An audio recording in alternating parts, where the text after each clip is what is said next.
Hey, what up, guys? Doing another What's Next. This is on this is on Super Bantamweight contender Ionut Baluta.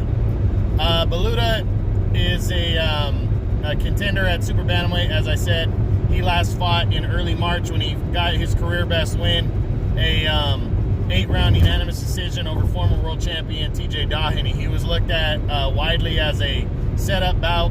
He's only 12-2 coming into the fight, and he scored an upset 8-round unanimous decision there and moved himself in. Now, Doheny was a top 5 fighter at the time, so it was a big win for Ionut. Now Ionut is in line to, possibly do whatever. He hasn't been ranked yet by any of the governing bodies. It's just over a month since he beat Doheny, so hopefully the governing bodies give him a little love soon. So let's see what's next for Ionut Baluta.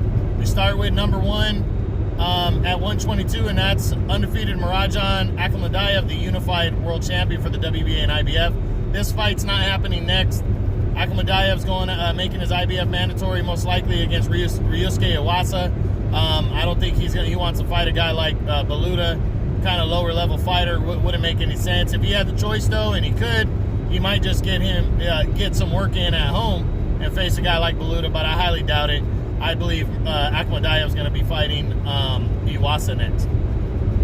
Next at number 2 is former unified champion Daniel Roman. Now this fight's interesting. Roman was being considered for a showdown with TJ Doheny, a rematch.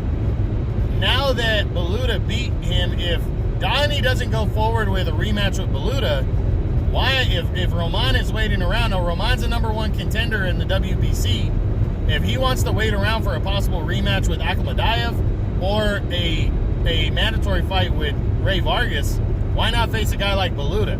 He's beatable. He just beat a guy that Roman barely beat last year, so why not face him to stay busy? He'd probably be a heavy favorite, so I think that fight could be possible. It really could. Next at number 3 is reigning WBO champion Emmanuel Navarrete of Mexico. I think this is a good matchup for Baluta right here.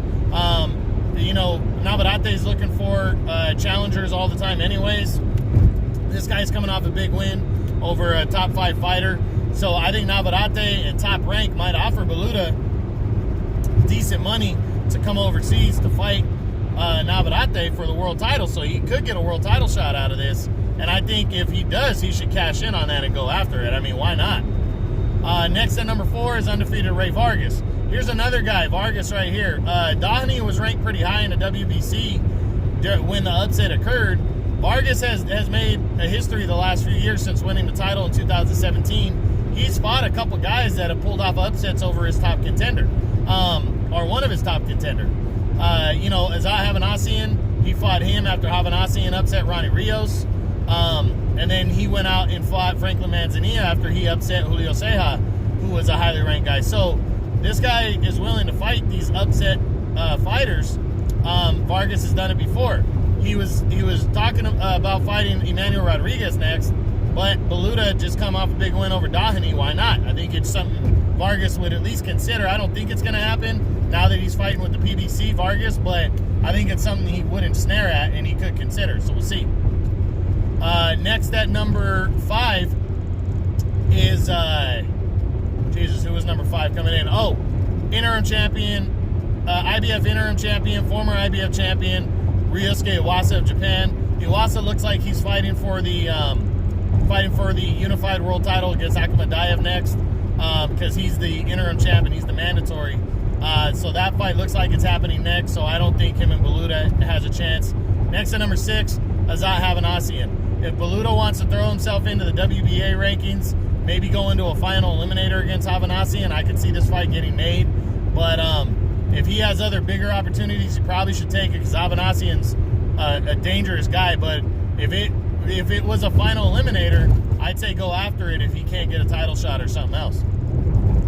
Next at number 7 is the undefeated WBA regular champion Brandon Figueroa. Figueroa has been ordered to defend his world title in a mandatory fight against Ronnie Rios. He's going to be doing that next, so this fight doesn't happen. Next to number 8 is Ronnie Rios. Ronnie Rios is in line to fight Figueroa in the mandatory fight for the WBA regular title. So Baluta and Rios doesn't have a chance. Baluta's number 9 against number 10, TJ Doheny, a rematch. I say why not, if he can't get something bigger. If Baluta can turn this upset win into a title fight with Navarrete or Vargas, or a contenders bout with Daniel Romano or Zaha Vanasian, I say go for it. If not, rematch with Doheny makes a lot of sense. Push for it, you know, and see if Doheny will get him back in the ring to prove who the better man is, especially if like a rematch with Doheny could lead to an eliminator of some sorts to move himself up towards a world title shot. So Baluta has some options now that he pulled off the upset. Let's see what he does. What do I think he should do next? I think Doheny, again, it's either title fight if he can land one, shoot for one of those two guys, or go after a final eliminator against Roman Havanasian or Doheny in a rematch. And anything, face another top 10 guy or face the guy you beat, leave no doubt. But I'm hoping Baluta gets an opportunity at one of these guys and they, you know, want to turn Baluta into something and see what he can do, you know. But that's it. That's what's next on Ionut Baluta, Super Bantamweight Contender. True Boxing, been hit with the truth.